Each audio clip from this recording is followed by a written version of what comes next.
j'ai plus de 20 millions dans mon compte. Ce n'est pas la vérité, oh. Ça peut être vrai ou faux.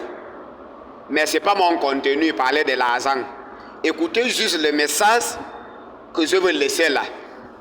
J'ai plus de 20 millions dans mon compte. Il y a les gens qui croient, il y a ceux qui ne croient pas. Après, les gens qui ne croient pas sont déjà morts. Ils se rendent compte que, M. Cyrilo, pour de vrai, il disait la vérité qu'il a plus de 20 millions dans son compte. Vous croyez que je dois faire quoi aux gens qui ne croyaient pas? Rien. Je dois leur laisser passer la honte. Oh, Cyrilo disait la vérité. Oh. Maintenant, il y a des chrétiens qui disent toujours, il vaut mieux de croire en Dieu. Parce que si tu meurs, tu trouves qu'il n'existe pas, tu ne perds rien. Mais si tu trouves qu'il existe, c'est le pire pour toi. Pourquoi tu penses qu'on doit me chicoter parce que je ne croyais pas? Pourquoi pas permettre que je dois rester avec la honte? Vous voyez, c'est la manipulation. Le mot de Pascal là, le philosophe Pascal. Ce sont des mots qui encouragent les gens dans l'ignorance. Moi, je crois que Samuel Eto'o est plus riche que Cristiano Ronaldo. Après, je me rends compte que c'est faux ou bien c'est vrai. Pourquoi on doit me chicoter? Si c'est vrai, c'est ma honte à moi. Pourquoi on doit me bastonner parce que je ne croyais pas? Si c'est vrai, c'est bon, c'est ma honte. Oh non, tu ne perds rien en croyant que Dieu existe. Si tu meurs, tu trouves que Dieu n'existe pas, tu ne perds rien. Mais si tu trouves qu'il n'existe pas, ça c'est quelle manipulation? Si tu trouves qu'il existe, et le pire va arriver avec toi, ça c'est quelle manipulation? C'est à cause de ça, nous tous on est des athées, personne ne croit en Dieu. Il y a deux angles des athées. Les athées manifestants et les athées non manifestants. Les athées manifestants, ce sont les gens comme moi, qui a le courage, j'ai le courage de dire Dieu n'existe pas publiquement. Et j'ai plusieurs arguments de défendre que Dieu n'existe pas. Il y a les moments où toi-même tu bouges la tête que oui, ce que l'enfant l'a dit c'est vrai. Mais il y a ce qui dit aussi, mais en cachette.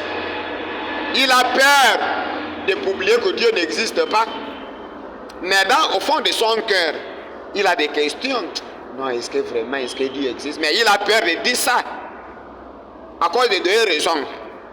Un, il a peur d'aller à un enfer qui n'existe pas. La manipulation. La croyance en Dieu fonctionne avec des intimidations. C'est comme la dictature. La dictature fonctionne avec les militaires, les armes. Et la croyance en Dieu, c'est les intimidations. Tu seras en enfer. Comment un Dieu d'amour va t'envoyer en enfer parce que tu ne croyais pas? Après, tu dis tu es un animal qui réfléchit. Tu réfléchis comment tu ne peux pas poser des questions parce que selon toi, c'est la blasphème contre un Seigneur qui n'existe pas. La deuxième raison, c'est parce que la personne là ne peut pas dire publiquement que non, Dieu n'existe pas. Parce que quand on va l'attaquer, que oh, tu dis Dieu n'existe pas, machin, il n'a pas des arguments convaincants. Il préfère rester en silence. La manipulation. C'est à cause de ça vous allez voir les chefs d'État, toujours avec les leaders religieux des églises là, surtout l'église catholique. Parce qu'ils sont pareils. Ils sont pareils. Tu ne crois pas en Dieu, tu crois à la géographie. Si tu étais né au milieu d'une famille musulmane, au lieu de Jésus-Christ comme ton sauveur aujourd'hui là, ça devait être Mohamed, Bouddha, quel que soit quoi. C'est à cause de ça vous allez écouter, oh non, j'ai trouvé mes parents en train de croire en Dieu, pourquoi tu peux dire machin? C'est-à-dire si tu trouvais tes parents en train de croire que le caillou, machin et tout, tu devais prier le caillou. N'importe quoi. Et quand on vous dit que vous êtes bête, ça vous fait mal.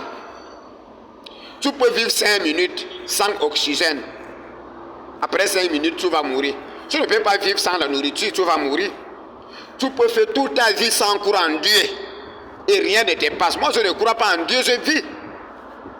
Le fait que tu dis non, je ne peux pas vivre sans Jésus, c'est ton problème à toi. Ça ne signifie pas que tu ne peux pas vivre sans cette folie-là. Tu vois, non? C'est à cause de ça que tu as des difficultés. Pourtant, tu as Jésus.